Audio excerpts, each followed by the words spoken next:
The Gentleman Bat by Abraham Schroeder, illustrated by Piotr Parda. The gentleman bat, with his gentleman's cane, went out for a walk one night in the rain. With his gentleman's shoes and his gentleman's spats, he made quite a sight to the top of his hat. The gentleman bat kept his clothes trim and neat. His shiny shoes tapped on the cobblestone street.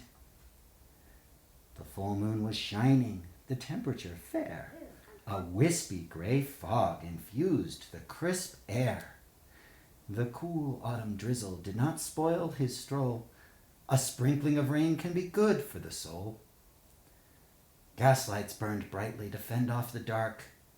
Soft music drifted across the town park. The street was not crowded, nor was it bare. The gentleman made his way to the town square. With a nod of his head and a wink of his eye, the gentleman bat would greet passers-by. As he walked down the street, he saw up round the bend a young lady bat whom he knew as a friend.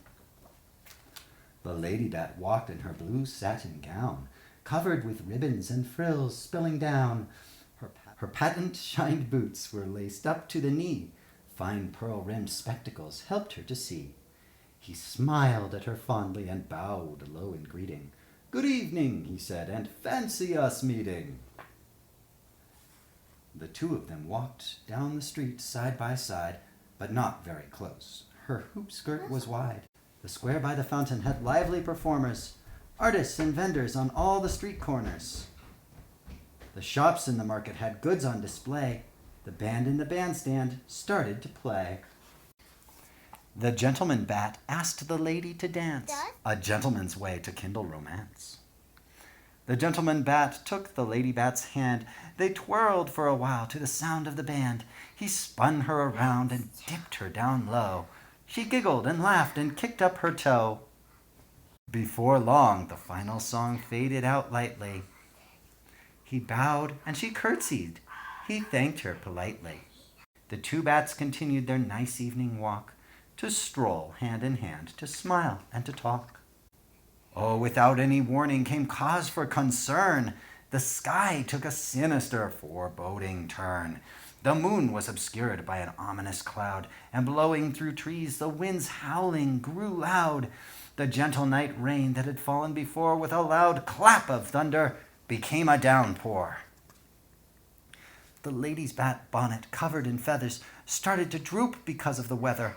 The gentleman's bat, without blinking an eye, grabbed his cane quickly and held it up high. The cane was carved teak with exotic designs. A lever was hidden among the small lines. The lever attached to a hook and a spring to cause an umbrella to pop from the thing. The clever umbrella sprung out from the cane, protecting the bats from the sudden rain. The evening was rescued, no reason to cry. The lady bat's hat was now covered and dry.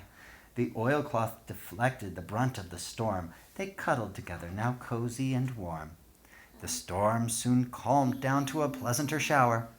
The two bats meandered around the clock tower.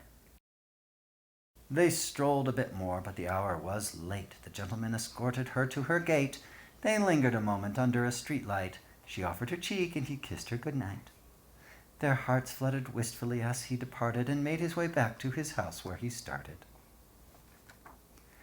The gentleman bat with his gentleman's cane had finished his walk that night in the rain.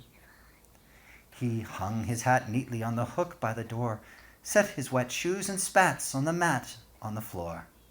The clever umbrella he opened to dry as a sliver of sun was tickling the sky. He closed the drapes tightly to keep out the dawn and stretched his wings wide with a gentleman's yawn. The gentleman bat, at the end of the night, put on his nightcap and turned out the light.